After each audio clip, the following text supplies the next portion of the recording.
Good morning, everyone. My name is Maxine Williams, and I am the VP of Accessibility and Engagement at Meta. And yes, I have come all the way from California to see you, and you are beautiful. I'm usually the shortest person around at 5'2". I am wearing a brightly colored tie-dye jumpsuit. I have curly hair, and I have brown skin. It is an honor to be here in Nairobi, at the heart of the continent that is constantly redefining what is possible. Kenya is often referred to as the Silicon Savannah, and it has earned its place as a leader in digital innovation.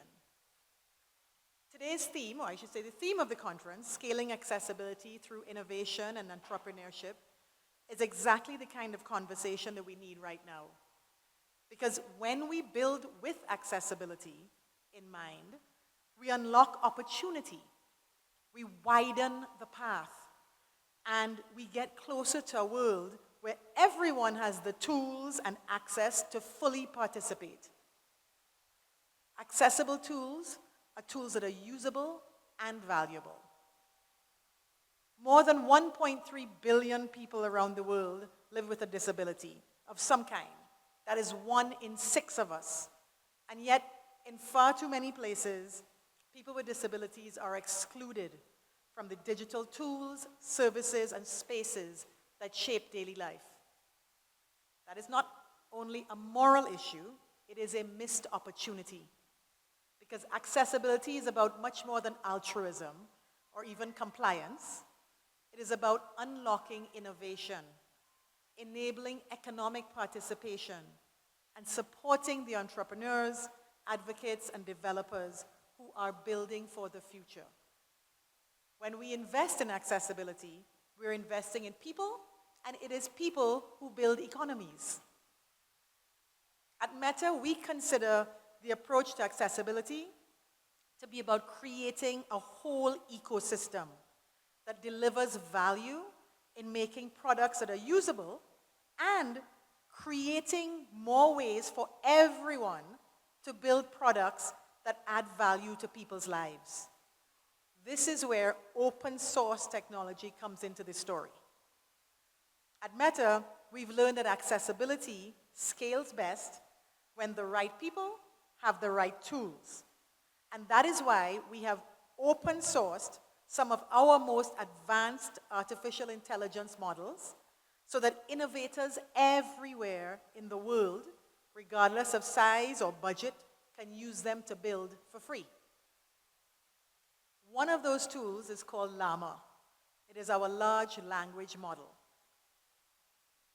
The large language models give AI the ability to understand natural language and answer complex questions and generate meaningful responses. Again, it's free and open for developers to use. Another tool is MMS, Massively Multilingual Speech.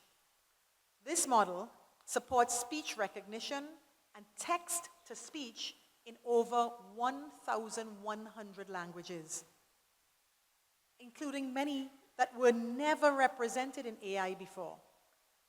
With MMS, developers can build voice-based tools in African languages like Swahili, Luganda, and Hausa. Languages spoken by millions of people but often left out of tech development. I'm going to give you a few examples of the types of things that people have done, what they have built, the innovations, using this open source available large language models. Here in Kenya, I don't know if any of you have heard of Jacaranda. Yes? I see heads shaking. Jacaranda Health is using our Llama to power a tool that helps new and expectant mothers get health advice in 5 regional languages. This has helped women in remote and urban areas alike to receive personalized care messages based on their pregnancy stage.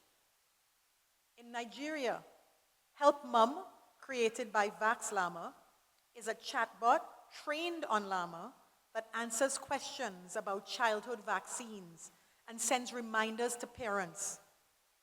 This is life-saving information delivered through a familiar platform in everyday language.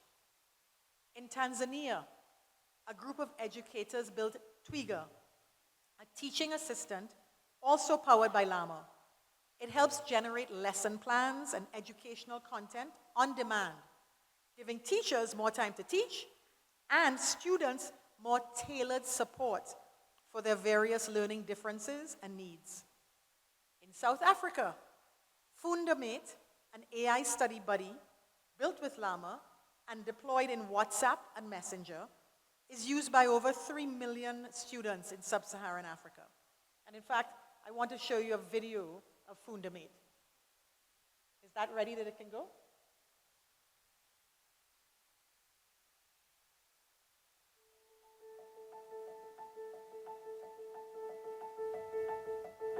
I grew up in a rural township in Nelspruit in South Africa.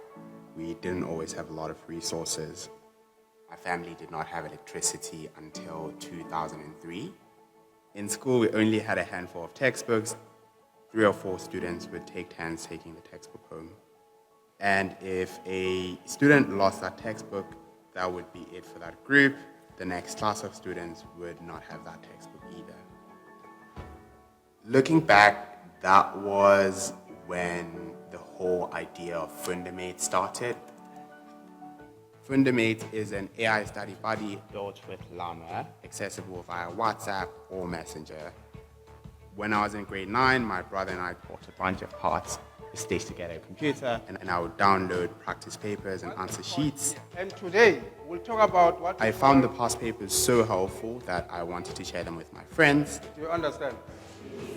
Students can use Fundamate to download practice papers, study guides, and even ask questions when they're stuck.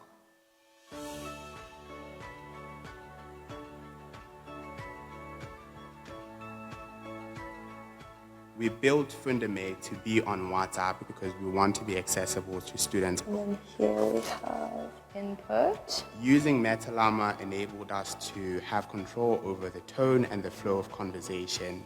I think it looks good. Yeah, I think so as well. We use it because of its language capability, its reasoning capability. We use it to explain concepts to students in a way that they understand. Our journey so far has been in the direction of getting closer and closer to the user. Our approach is to use open source whenever we can. Llama is very easy to fine-tune, really easy to scale as well.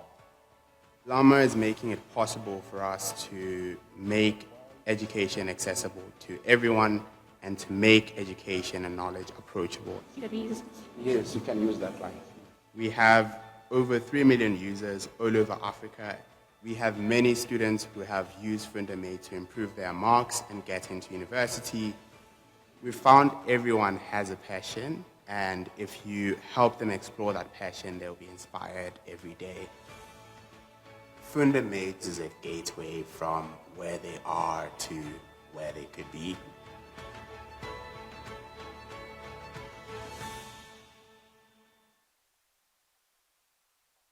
Fantastic use of the technology, isn't it?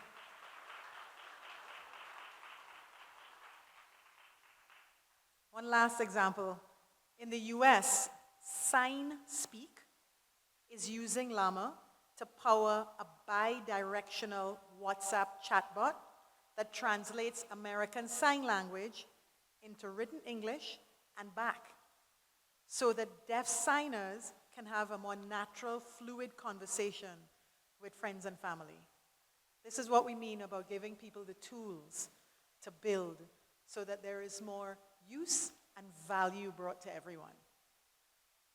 So these are just a few examples of how our open source AI is already helping nonprofits, startups, companies, and entrepreneurs to build locally relevant and accessible solutions. This is the power of accessible infrastructure. It allows African builders to design their own future and scale it for continental or even global impact. Now, scaling doesn't just mean building new things, although these are fantastic things. It means improving the tools that people already use every day. At Meta, we are working to make platforms like WhatsApp, Facebook, and Instagram more accessible for more people to connect, share, and explore what matters to them most. We've added voice message transcription in WhatsApp, so deaf and hard of hearing users, or anyone in a noisy room, can read messages that were sent via audio, enabling them to still participate in the conversations. We've improved screen reader support and alt text capabilities on Facebook and Instagram, so blind and low vision users can better access visual content. AI is helping us to make these features smarter, faster, and more accurate, so they can better serve the people who use them. These improvements support users with disabilities and expand the potential audience for content creators, small business owners, and community organizers who want to reach more people. Accessibility drives usability, and usability drives growth for creators, communities, and entrepreneurs alike. Accessibility delivers value to all people's lives. Now, I am tremendously proud of our innovations, and one of the things I'm most proud of is how much we've learned from the disabled community along the way. This is the how in how we build. When we have invited the community to shape our products, the results are not only more impactful, but they're more scalable. For example, WhatsApp message transcription feature was inspired by feedback from deaf users. They told us that they were missing out on everyday conversations, and their input led to this feature that now benefits millions of people, not just people with disabilities, but anybody who can't or doesn't want to listen to an audio at a given moment. That was from their input that we were able to build that feature. These kinds of collaborations enable us to continue delivering products that meet the real-world needs of our users. Because real accessibility happens when the people most impacted by the challenge are part of building the solution. As we move forward, we are excited to tackle the opportunities for growth and development in this space. This includes addressing areas where we can improve, such as strengthening government or governance frameworks, investing in infrastructure, and developing skilled professionals. To do this, we need to work together to create an innovation-friendly environment that considers the diverse needs and abilities of users and fosters collaboration between governments, industries, and our civil society. Facilitating knowledge exchange and responsible use of AI across Africa is essential. We need to support projects that promote social good in agriculture, in education, in healthcare, while also addressing concerns around sustainability, environmental stewardship, and human rights. So when we talk about scaling accessibility, we are not talking about scaling a feature. We are talking about scaling possibilities.